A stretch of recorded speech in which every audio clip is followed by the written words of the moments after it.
Okay, go ahead. We good? Yeah, sorry. Okay, we're live.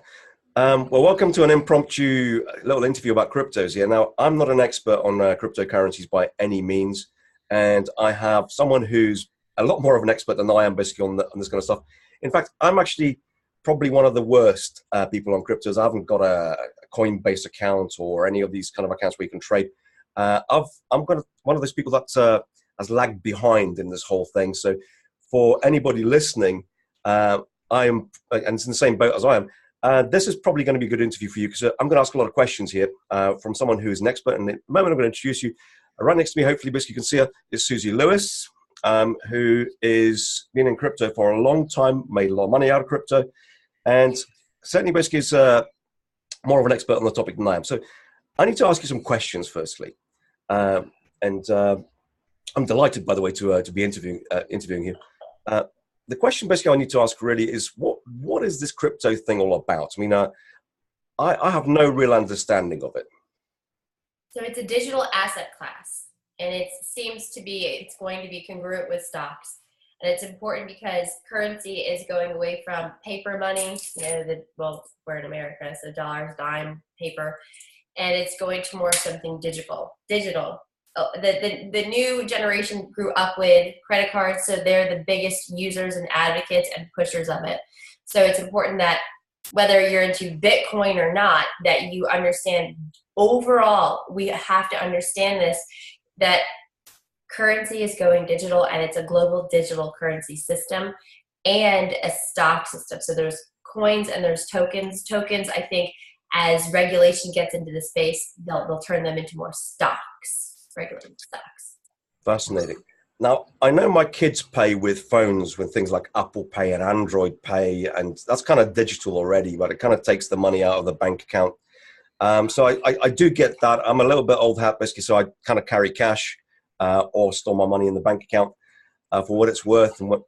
And when we went to the Brexit, I'm here from the UK, my currency kind of dropped sharply. So it's worth a lot less, certainly, than it was basically before we went into this Brexit thing.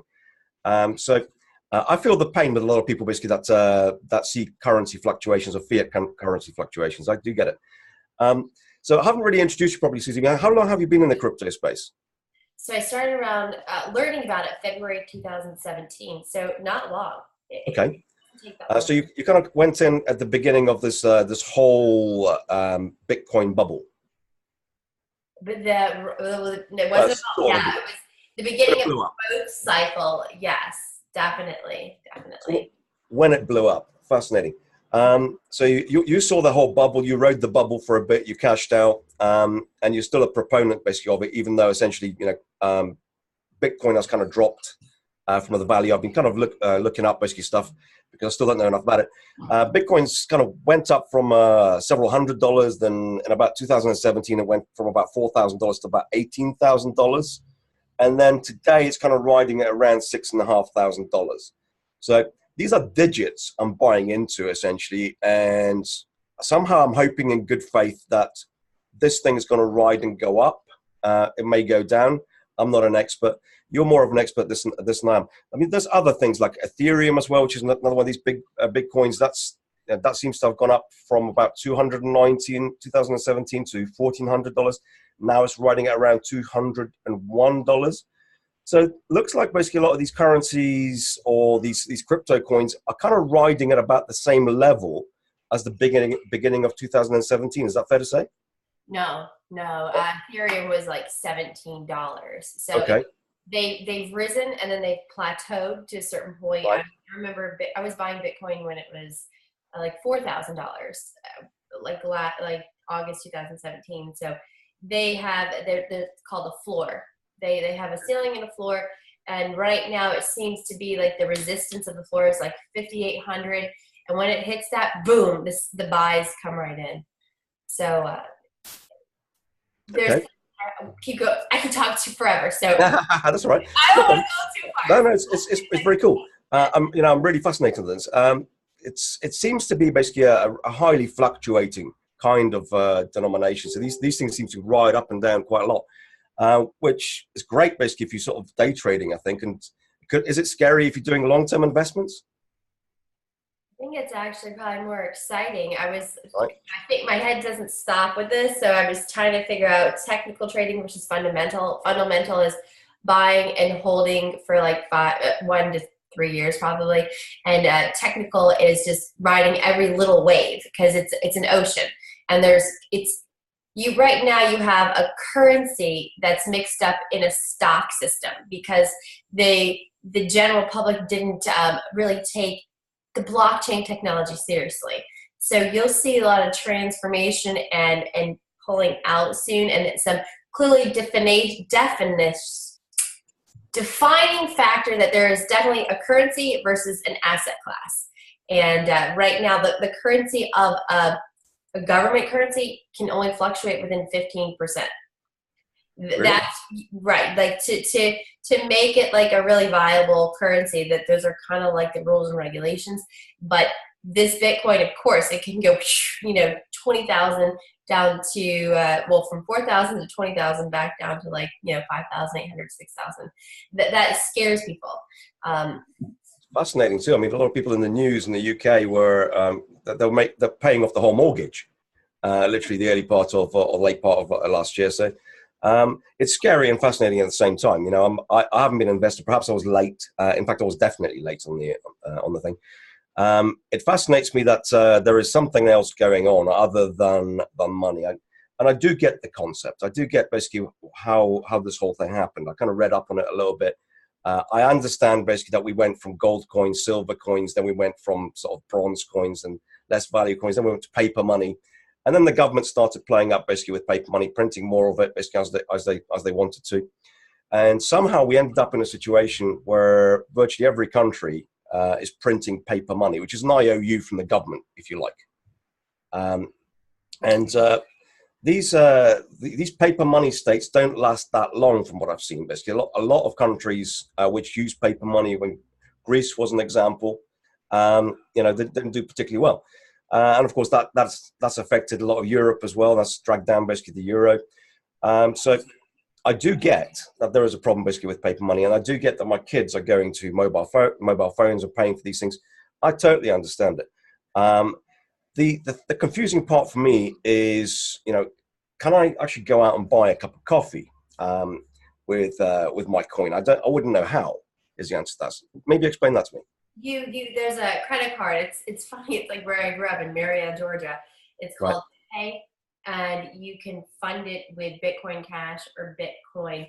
I was actually trying to get it, but then I was Right. like, it's a little confusing. That's why I couldn't really figure out it was I'm supposed to link my entire wallet with my all my Bitcoin Cash to this credit card. So I'm like one step from getting it, and then I got frustrated. So the reality is, in this space, when I started, I had like a best friend that was like 3,000 miles away. I could only talk to once a week. And it was like, I couldn't get enough information. That's why I figured it's best to have like 1 to 2 webinars a week. So then people are really serious about this. They have someone to kind of follow to give instructions. So I've made a lot of mistakes, and so I can guide people in the right way. But a BitPay credit card, that's just one. And there's so many merchants that are coming up to do that. Utrust is one of the coins on the blockchain that's like the PayPal of the blockchain, where Right. they'll, if as we create products, we can take in money, we can take in cryptocurrency, and then they transform it into fiat. So it looks like there's a trend. I mean, I've heard that somewhere in New York they opened up cash points for Bitcoin. I don't know if that still exists, especially with the fluctuations. But there seems to be a big push from a very interested crowd to trying to make that into some kind of a payment system, especially with, as you say, basically with wallets and credit cards and ways of exchanging it. In the early days when I looked at this, there wasn't even hello. Yes, guys, here. That's the cat. That's the village cat. Okay, so there's plenty of ways basically now to at least exchange, or there is good ways to exchange where there wasn't before in, say, 3-4 years ago, which is exciting to me. So I'm kind of learning. So I know you use Coinbase. I think you use BitPay. Binance. Well, yeah, Coinbase is the way to take your fiat money and turn it in. Like, you would connect a bank account to Coinbase, and with your ATM card or your checking account, you can actually move it into the space. Coinbase now has a USD wallet, so you could just put it into Coinbase, and then they have another little exchange called procoinbase.com where you can actually make money trading. And in the past, they only had like 5 coins that you could choose from there. Now I can see that they're about to probably launch a lot more. They just added 2 new coins. I won't go into details. I'm trying to hold back info, I guess, to go faster. And then Binance is, like, I would say that the safest place to get a numerous of altcoins. So there's so many really amazing asset classes that you can, and projects that you can invest in. Like I say, infrastructure. Blockchain is the technology that most governments and companies are jumping on, like IBM, Microsoft. So in my opinion, the safest thing to invest in is like an infrastructure where, like the blockchain, say this is the blockchain, and then you have to have what's called a platform on top of it to build a project on top of that. So you have the blockchain, and then this is like a layer that has to be on there. So if you were going to go to Binance and do the safest probably investments, I would go with, this is Ethereum. I would go with Ethereum competitors. And Coinbase doesn't always have all of those. So to really broaden your portfolio, then I would definitely say that Binance would be a good one to go to right now. I got you. Now, doing a bit of digging basically on this kind of thing, without getting too technical on it, because I'm not a brilliant mathematician or anything like that. I don't really understand cryptos or the mathematics behind it, but I do kind of get this thing, which is like somehow these mathematicians have managed to create a block of digits which cannot be cheated. Is that right? And then somehow basically there is a method between basically these things that you can actually exchange digits between each other without a supercomputer or or an office or a server running these things. These things seem to run themselves basically with public computers. Is that right? Oh, okay. All right. So what the blockchain is. So the blockchain is, you and I could be what's called a miner, and it's not like, mining gold, but our computers would be running 24/7, authenticizing the fiscal transactions. So say someone in Alaska, somebody in Thailand, somebody in Japan, they all have these computers. And the reason why the blockchain was created is to take the banks out of the transfer of money. So if I want to send this to you, in the United States, our money goes through 7 different reporting agencies, and international money is 12 different reporting agencies. And so that slows things down. The banks are running off a software called Swift, and Swift charges $30 for these transfers. Well, so like Ethereum and Bitcoin, Ripple was this is Ripple. Ripple was made by the banks. And so the real cryptolandians are not fans, but I still own it because I'm making money on it. But the point is with some of these, we can do a transaction within seconds, and the cost is like 0.003 cents, right? Very fractional cost. So you're going to see a lot of banks just scooping this up. I think that JP Morgan probably created Ripple because he knew that they could replace the cost of Swift, probably still charge the $30, but their cost of doing business is like a fraction of a cent. So the blockchain technology was interesting. India wasn't really excited about, they blocked this crypto land stuff, but they have multi-annual contract with this company called Zebi, Z-E-B-I, and it is where they're using the blockchain to take everybody's identity, put it in one little basket, and if anybody wanted to, they have smart contracts, right? So if anyone wanted to apply for a financial application like a loan, or for college, or for so education systems are using it, and like real estate, there's one place they go and get the person's information. So it's total transparency, one-stop shop. So I thought it was funny how India is using the technology, but they weren't honoring things. So you'll see things are going to change. But again, the blockchain is just, the reason why it's unstoppable is because there are people like you and I that we have computers and we're mining, which means we're authenticizing the financial transactions. And in doing that, if they're mining Bitcoin, they get paid in Bitcoin. If they're mining Ethereum, they get paid in Ethereum. Not all coins are being mined. Ripple is not being mined. Okay, so it's important that we understand the foundation of these coins. These are different projects, okay? So you have Ripple, is which, like the banks. You have Ethereum and Bitcoin, and where's my Litecoin? Litecoin, these were like some of the original ones, okay? So these are wholesome, true crypto, safe. But then you have, oh my God, USDC coin that just came out. That has a little thing in the program saying that they could blacklist you from that. So if you, this is getting scary, you know, when you have, you know, hardcore touchable money, there's nothing programmed in this that suddenly it can evaporate. But the scary part is if you're not understanding what you're buying and you're thinking, oh yeah, the USDC coin is always going to be $1. Tether is one, but it doesn't have that weirdness in its programming. They're not blacklisting you. Tether is good. It's on our team. But USDC coin is designed to be backed by the dollar, always to be $1. Coinbase, I think, created it. It's on their site.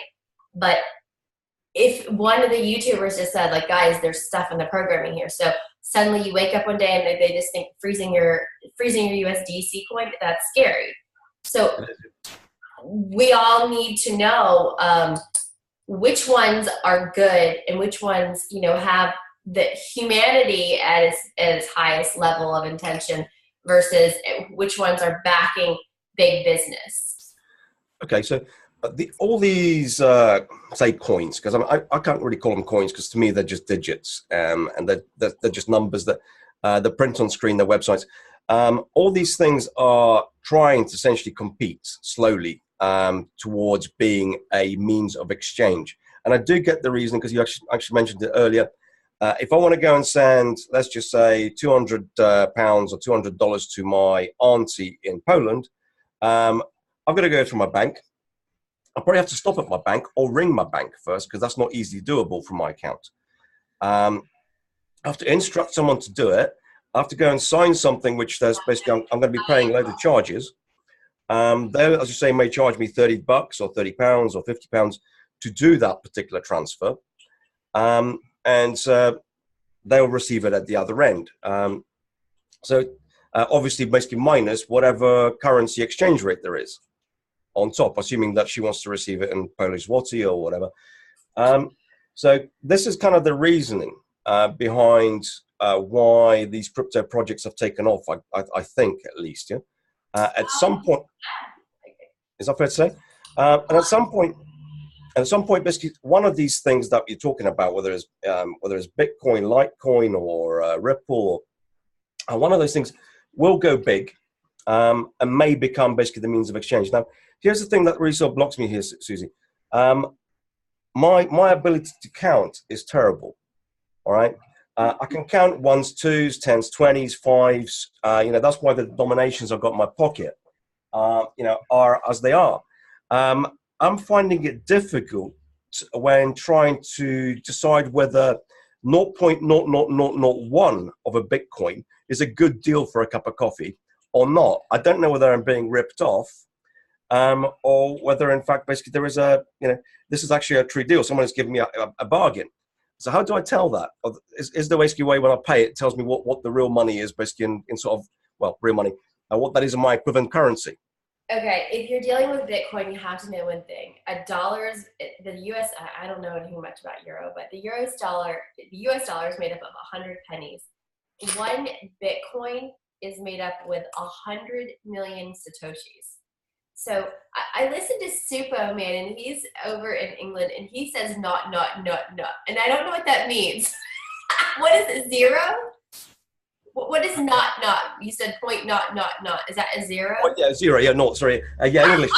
Not, a naught is a zero. Yeah, sorry. I was always been wondering, why does he say not? Naught. Yeah, naught is the English way of saying zero. Yeah. So cute. Okay, so it's really important, and I get agitated because a lot of these exchanges, and the exchanges, I call it like a coin store, they will present when you're buying something with like a decimal point and then maybe only 4 digits. But I need you to always have a pen and paper, and you need to make sure there's 8 digits to the right of that decimal point. And the reason why is because that's how many numbers there are, because there's 100 million basically like little Satoshis in one Bitcoin. So the way I'm just trying to help make sure you understand how to read Satoshi. So if it says 0.2, then you need to add 7 zeros on the back of that. So you're essentially spending, I had to write it down to get all the commas, and maybe spending like 200 million, or wait, no, whatever. Let's just go back. Say it's a point, and say there's 7 zeros and then a 1. That's 1 Satoshi. But that's most important, 8 digits to the right of that decimal point. That was probably the most important thing I could learn, because there's Bitcoin conversion calculators, just like there's currency conversion calculators. And so I'll usually Google that and have that kind of pulled up. But most importantly, just know there's 8 digits to the right of the decimal point, and you can see like if something is costing 1 Satoshi, 23,000 Satoshi. It's really different because you and I have been in a currency where we could just have $1 and it really was worth a lot. But what this is being designed for, and Bitcoin in particular, is there's about, I think, 20 million people that don't have access to brick and mortar banks globally. You know, we're in a very fiscally good at this point country, so our currency has had value. But other countries, they had to deal with like, oh, I'm spending 10,000 something, 20,000. So now we're kind of going on an international world of currency. So you may be spending 30,000 Satoshi or 200,000 Satoshi. And all that 100 million Satoshi equals 1 Bitcoin. So it's almost very brilliant because they're thinking about the global currency in mind. But that's a good question, because in the beginning, I was like, what is this? It's like learning a new language. It is a bit. I mean, I can see that there is a massive demand at some point, basically, for a global currency. I can see that, because I would like to send money across the globe to say you, or to say some of my friends in America, and vice versa. If I do a job for someone else, it would be nice to go and get some money back, or some tokens basically back, which I can buy something with. Because the only reason why we do stuff for something, whether it's sell products or do services, is to get rewards so we can buy our rice and chips and whatever else basically we want to buy. I'll find it a difficult thing, basically, as I said to you, with these numbers, this whole points and digits. Basically, I do get that there will be calculators and these things that will make it easier for people. So I think we're kind of at early stages. It would be nice if I just go and scan a cup of coffee and say that's going to cost me the equivalent of $3 in Bitcoin. Yeah. PoonDX. You just PoonDX has that. So all the tools are like ATMs are everywhere. There's like 129 Bitcoin ATMs in New York, 112 in Illinois. Right, didn't know that. Those Wow. are states that are. Rumor is in crypto land that 13 states are leaving the USD, and it just happens to be that New York is one of the ones that are supposedly going to leave the USD, and that they have like the most amount of ATMs right now, and Illinois is another one. So I'm just doing research every day, and I wish it wasn't true, but that's what's happening. That's what I'm seeing. I'm hearing words, and then I'm seeing things, so it just seems like it keeps unfolding. Sometimes I'm like, this isn't real, because the fear, uncertainty, doubt comes in. But the more I research, unfortunately, I have to learn this new currency. Because if I don't, I'm going to get stuck in some coin that has very bad bylaws, right? Terms and services. And I want to, there's a lot. The USD is supposed to lose 30% of its value by like February 2020. And we're supposed to be like in a situation like Turkey. So that's not good. And if that happens, then I'm looking for ways to continuate like my currency. And if Bitcoin bounces up and down, if it's less than 30%, I'm good. So at the moment, we seem to have a small group of people, because let's just face it, it's a small group of people right now that seem to have a lot of faith in technology, basically, which is up and coming. When we gained momentum, or gained a little bit of interest in 2017, because there's been people basically that's just are just sitting there right now, basically on their Bitcoin wallets, on their Ethereum wallets. And they're going to continue sitting basically until they ride out the market. So there's people basically with long-term faith in this kind of stuff. I do get it. I do get basically why it's there. Now the question really basically, which a lot of people will probably want to know, is your opinion really, rather than mine, because I don't know. I saw some of the videos that you sent me, and they seem fascinating. There's a lot of people that are excited in Texas. I seem to say basically that there is what we've seen so far in 2017 is nothing. That was just the first little kick from this technology, and there's a bigger kick basically, which is waiting to happen, and they're predicting that kick's going to happen very soon. What's your opinion on that? Well, what I really feel like what happened in 2017 is there was a technology that nobody took seriously, and then they realized this is unstoppable because it's decentralized. Decentralized means that it's not based in one country under one government. It's unstoppable. Then the technology has been able to be utilized for supply chain, and what that means is, like in China, they can like scan an apple now, and they can know when it arrived, when it was picked, where it was from. They'll probably say what pesticides were used on it, right? So in the supply, it's streamlining communication internationally.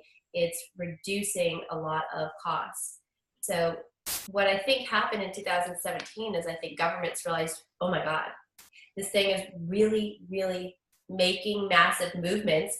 We're seeing a declination of taxable money because it's in this thing called blockchain.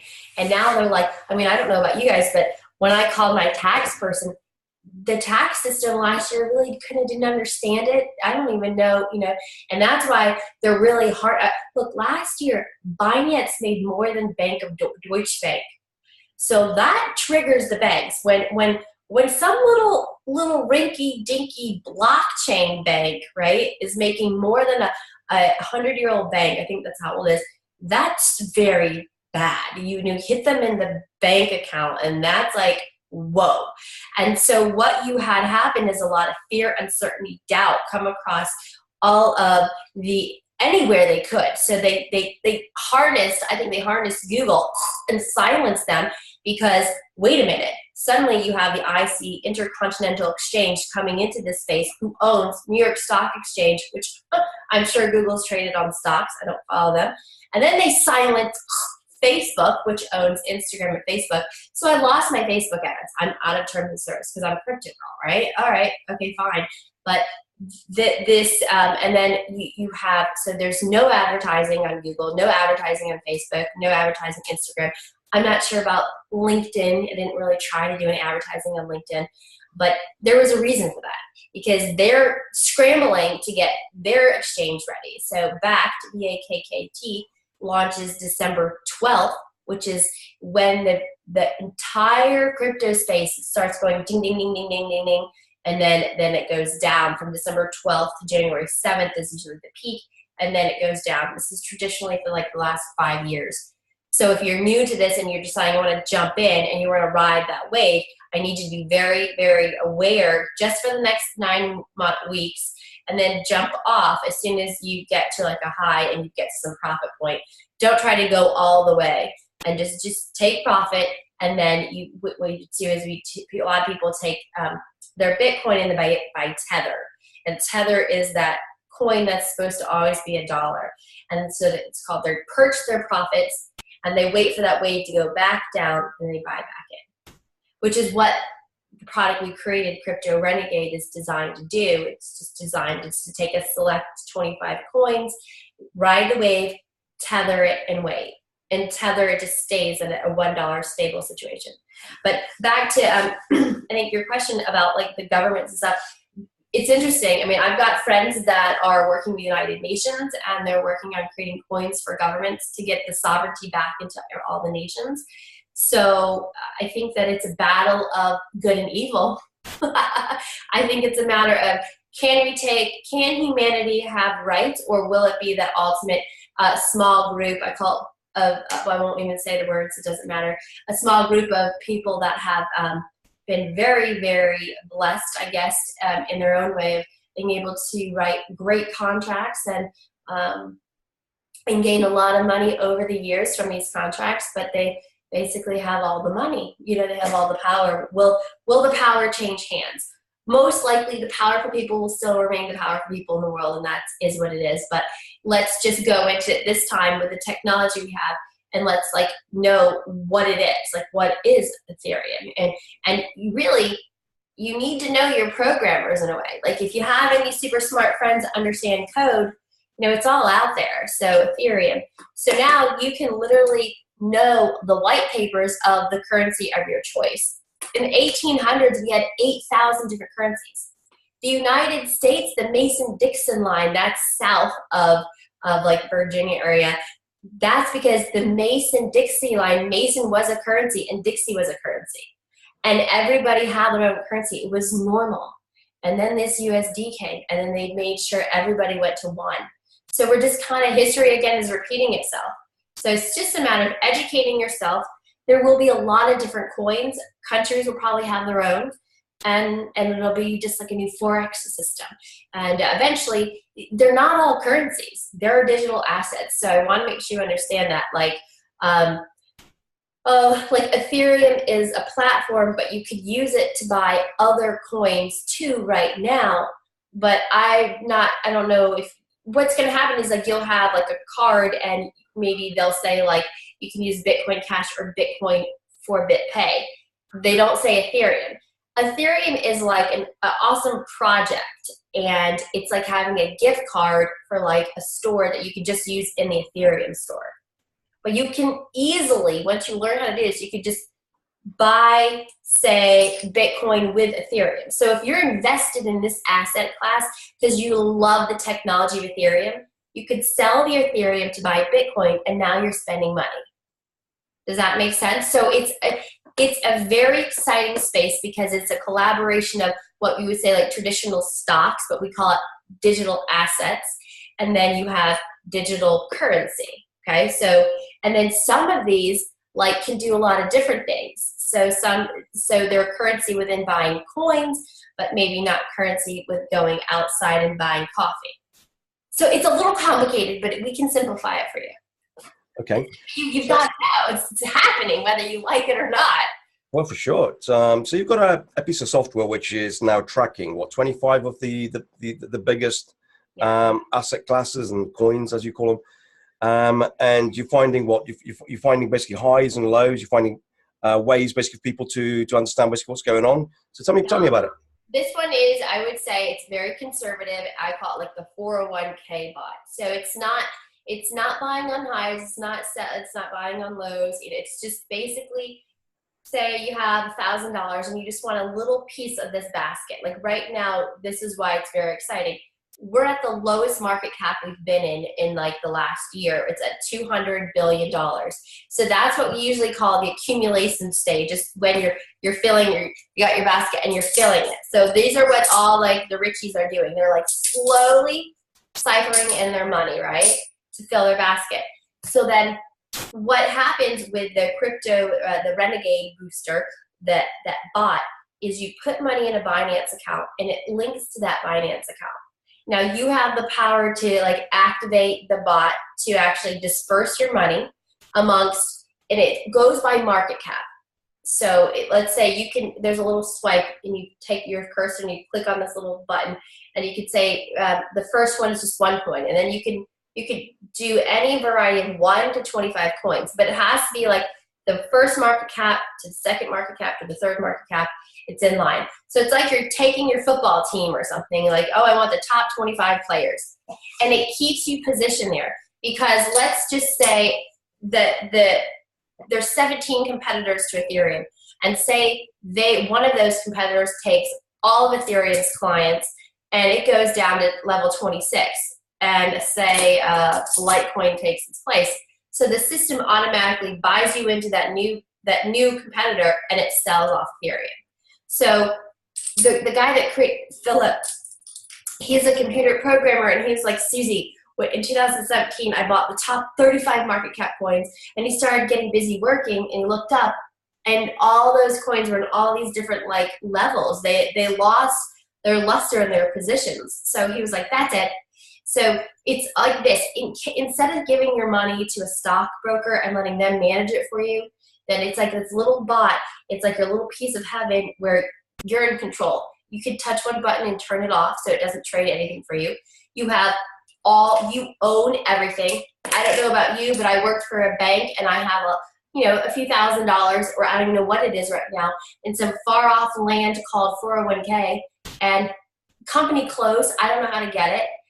It's so far from me, but the options we have now is, this little bot. You can select, you can decide I want the top players, and then you can just set it. As that market cap goes up, your profits go up. So then now you could check with the pro version of it, you could say, all right, I want to tether. So let's just say your $1,000 turns into $3,000, and then you're like, ooh, I like that number. I want to hold that. So you could do instant like sell to tether, and it just sells all of your holdings and puts you a tether. And then, once you could just do that. Just if you're dumb, you don't want to deal with numbers, you just want a simple situation, you want to have a little piece of the game, when you can learn simple things. Overall market cap. When is the market cap going down? All right, well, look, we went from 200 billion overall crypto land market cap. We're going down to 150. Well, then, then you could perch. Or look, we went up to 300 billion. Look, the institutional money that's coming in here, there's $18 trillion that has to be deposited with like retirement funds. There's no choice. They have to be invested in something. So the word on the street crypto land is that there's one coming around with Bitcoin, Dash, and Litecoin. And I've noticed that Dash is getting a little bit momentum in the last day or so. I was like, oh my gosh, maybe it's really happening. Like, you hear these rumors from these major investor companies that charge like $1,000 or $2,000 a year to get your information, but you're wondering, is it really going to come true? So Litecoin, Dash, and Bitcoin are supposed to be in this little crypto basket that merges with stocks. So when you sit down with your 401k guy, that would be like a crypto option coming up. So that'll be exciting to see if that happens. But when that institutional, even if we get like 1% of that institutional money, if crypto land goes from 200 billion to 1 trillion, which it will, and you're down here, you're starting with a little basket, your money will multiply. 200 billion times 5 goes to 1 trillion. So your money could multiply 5 times. And then what's probably going to happen is it's going to plateau again. Just like we saw Bitcoin go from probably 2,000 to 3,000, now it's up to 6,000. It's kind of plateaued, 6,500. And again, what stockbrokers do, and unfortunately you're going to learn the skills. If you hang around long enough, I'm going to teach you how to be a stock jockey, okay? You're going to know what that ticker symbol means. There's no way about it. You're going to understand what that chart's saying. Because you can't, if you're in my little nest, I'm going to kick you out and you're going to fly, because you have to be you have to learn. So what's going to happen is you're going to learn, oh my gosh, the signs are showing it's dropping. I'm going to jump off. I'm going to perch my profits. And you wait for that thing to dump down again and hit another floor. You'll understand like what the floor is, how to see, is it hitting a floor? And then you're like, all right, it's time to let's jump back in, and you ride the wave. So technical traders do not like fundamental traders. A technical trader will take that money and reuse it again and again and again and again. And it'll bounce up, perch, buy back, up, buy, they keep doing this cycle. But, you're not good with numbers, and that's okay. So maybe you're okay with just making, 20% or 30% of your money once a month, and that's okay. But if one day you're like, dude, I really am done with this internet marketing. I just don't want to deal with people. I just want to just kiss face with my computer, and I just want to play with these numbers, and you have your substantial nest egg enough, and you feel confident, one day that's what you're going to do. The people that I've worked for the last 10 years, they don't work. Their money works for them. And so if I hadn't been around that and immersed with multi-billionaires and millionaires and seeing that they go to the gym all day and they have their private chefs, and I was the private vet planner.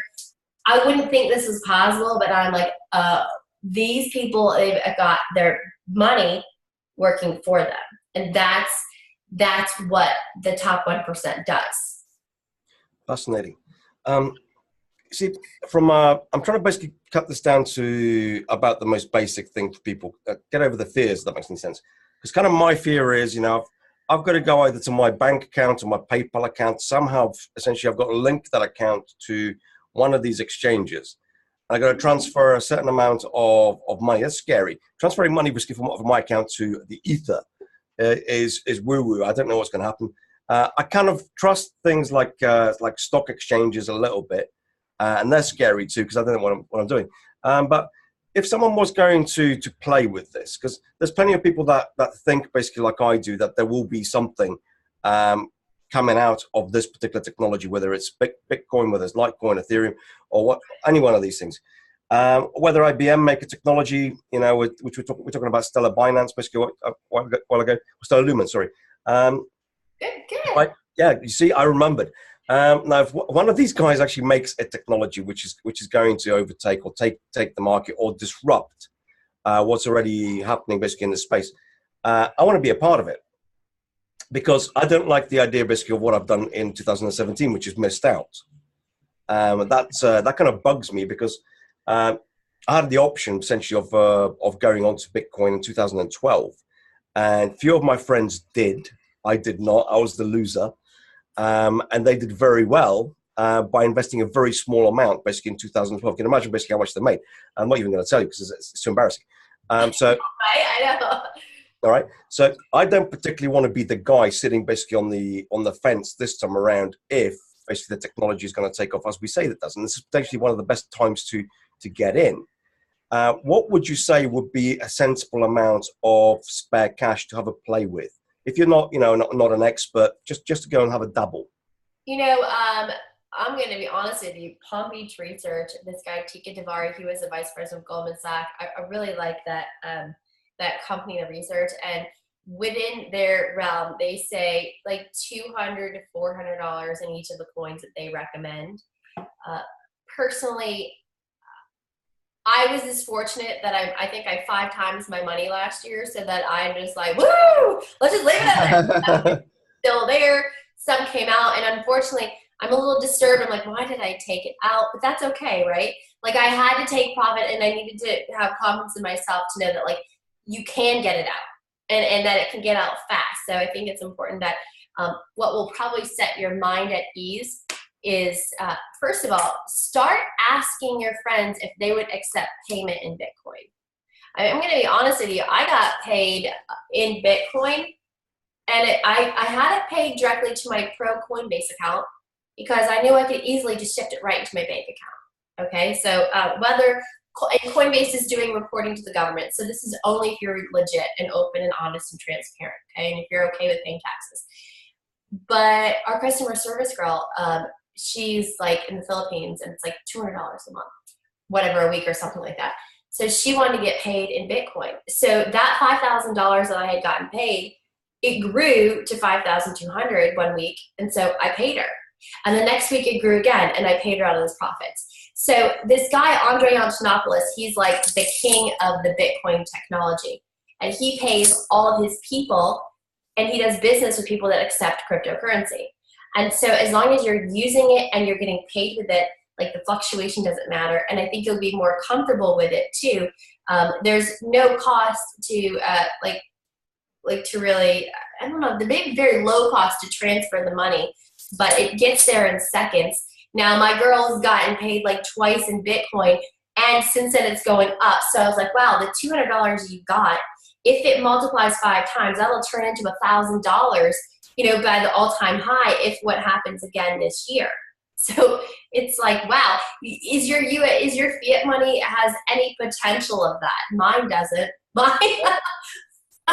Not really. The only potential is about 3%. 3%, I think, is my account pays at best. With the bot, which is so exciting. So I've been doing a lot like beta testing with the bot, and I've had it for a few months now. And it's like the last 3 days, I appreciated 9%. So I only have like $1,600 in there, but there's a few different ways that you can disperse the money. I think what's exciting though is the overall percentage and what it can become. Like if in 3 days I made 9%, if that market cap and if this globally, like Coinbase, this is exciting. It opened up in Uganda. And in 1 week, 40,000 people that didn't have access to a brick and mortar bank now have Coinbase accounts. So if Uganda, that happens in one of those third world countries. I'm not sure if that is. So by all respect, if you're from, that's exciting for you. And look, who knows what's going to happen to my country. Hey, listen, absolutely phenomenal. It's Zimbabwe's got a banknote which is like 100 trillion. And I was trying to work out what it's worth. And I tapped it into the Google and it's 40 cents. So I can see why Africa is screaming for something basically a lot more stable. The more I learn about economy, it's the deals that are done from up here that don't really take in consideration the human beings in the below area. So I'm hoping that this blockchain technology is getting an international currency. There's people that have wanted to buy my other product, Crypto Prophecy, from other countries, and they're like, we can't buy it. And I'm like, well, you're going to have to just go in compliance with whatever your country is. But it's probably because our product's on ClickBank and it's not able to be bought in ClickBank because of whatever financial. But Bitcoin, it has no boundaries. It's boundaryless. Because of those miners. Because you and I, see, I'm not a techie either, but if I was, and if I could like take care of a computer and keep it cold and air conditioned so it could run 24 hours, we could be earning this stuff for essentially free, but really it's the electricity just to keep the thing going. And so it's been happening. Miners have been in existence since 2008.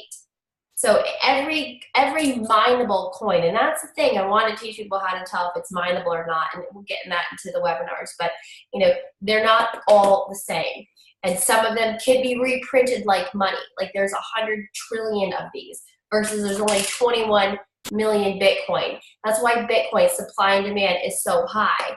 Litecoin was built in the image of Bitcoin. There's 4 times the amount of Litecoin there is Bitcoin. And so, but this is 4 times faster in transferring than Bitcoin is.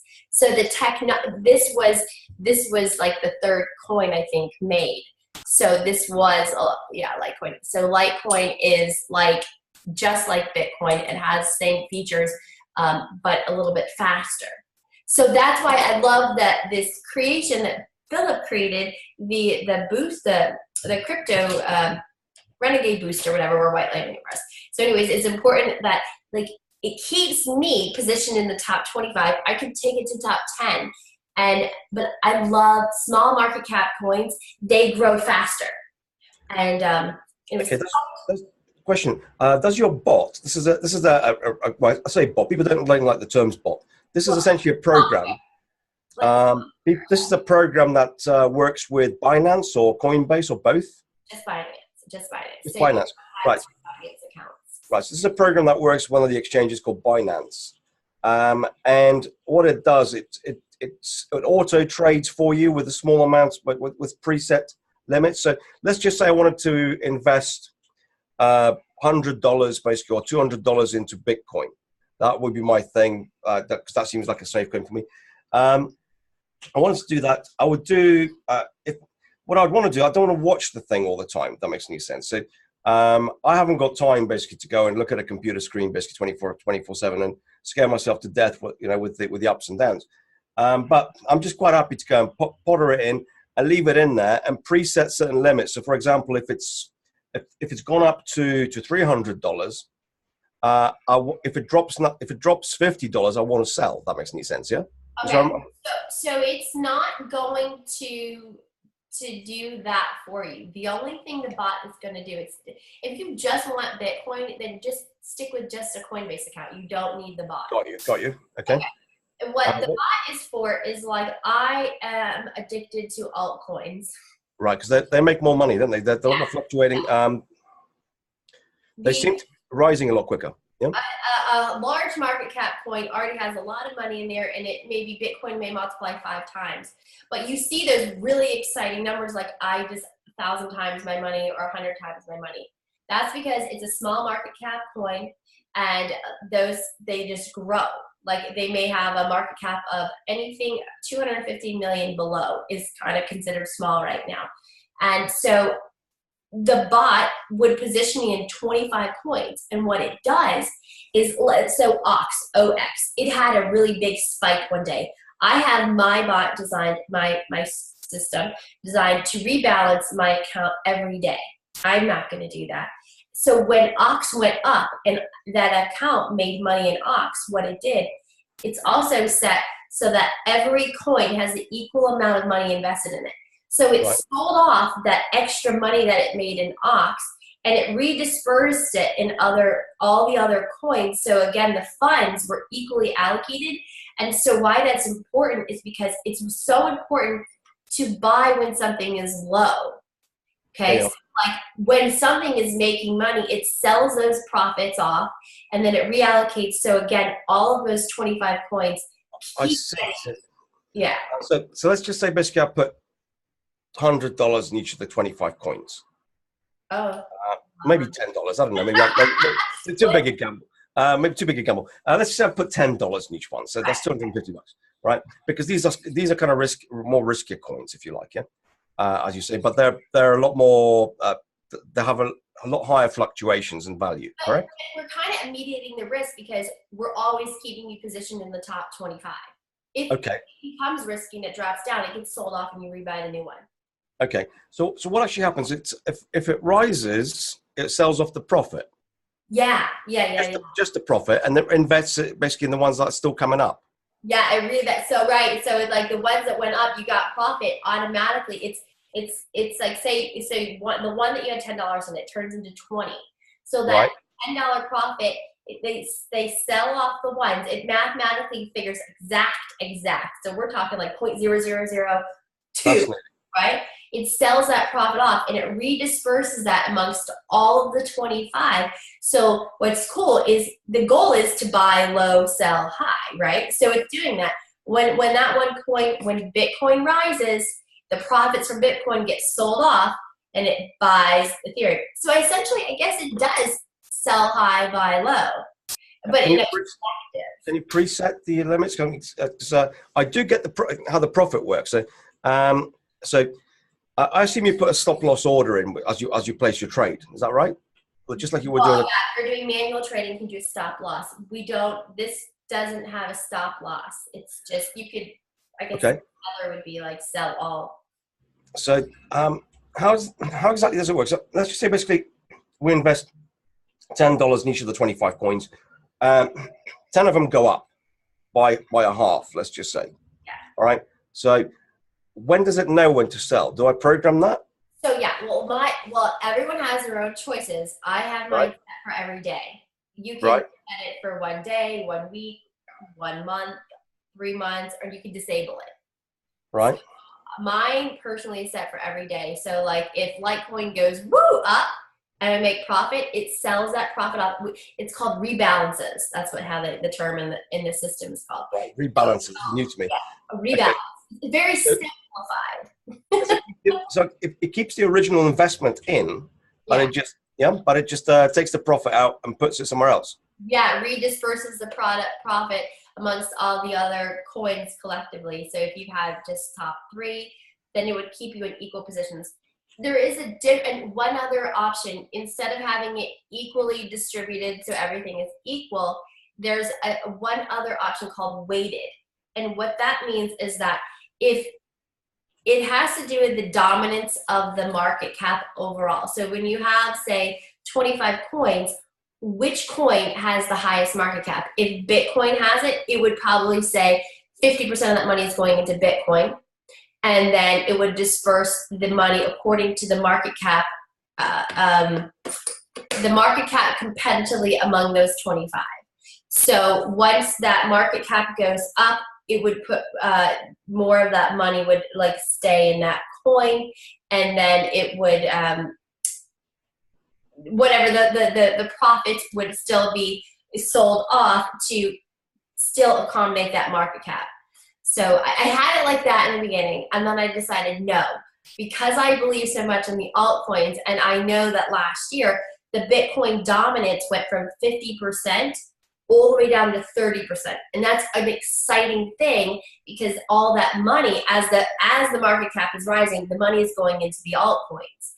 And so I wanted myself positioned for the season to be in all the altcoins. So if that repeats itself and the Bitcoin dominance goes down, the money goes in the altcoins, the major multipliers will happen below Bitcoin. Okay. So we'll see. Well, you know, it's like a football game. It's like, or whatever, soccer, whatever you guys watch. It's like, oh my gosh, what's going to happen next? So your software essentially is authorized to link into Binance trading, and make these little trades for you. Yeah, there's all of the exchanges, they have what's called an API key. Now, it's right. This software, if you're setting it up, if you don't have it set that it cannot withdraw funds, it'll reject the API key. So you have to make sure that when you're giving your API key to anyone, you have it set that this API key does not have authority to withdraw your funds. So this way, all that bot can do is go into your account and trade for you. It cannot withdraw. So that's safety first. That's so that's good security, I guess. Yeah. Yeah. So if someone does hack the API for any reason, there's no way for them to go and move the funds out. Right. Got you. Fascinating. Okay, well, this is kind of been a huge insight for me, basically, in terms of how it's gone on. I'm deadly excited about it, and I think a lot of the viewers basically also will be. I'm excited, basically, in terms of hopefully my first trade fairly shortly. I'm excited about things coming up in as you say, in December the 12th. So I'm going to be watching this space very carefully. Yeah, please. And for anybody basically who's interested, basically getting into dabbling, of course, basically we'll get the details for them on. Certainly, we're going to get a copy of this video, put it on our groups. So this has been a pleasure to talk to you. Thank you so much for your insights. I'm super excited to go and hopefully be a part of the crypto revolution the second time around, as I missed it the first time around. It's here to stay. Bitcoin futures, when you do a futures contract, it's 5 to 10 years. So if the New York Stock Exchange owner, ICE, if they're putting futures on the playing field, it's here to stay. And so we have to learn. It's our new currency. It's like, so anyways, it's here to stay. Fascinating. Thank you so much, Susie. Thank you so much. It's so great seeing you. Pleasure talking to you. Pleasure talking to you too.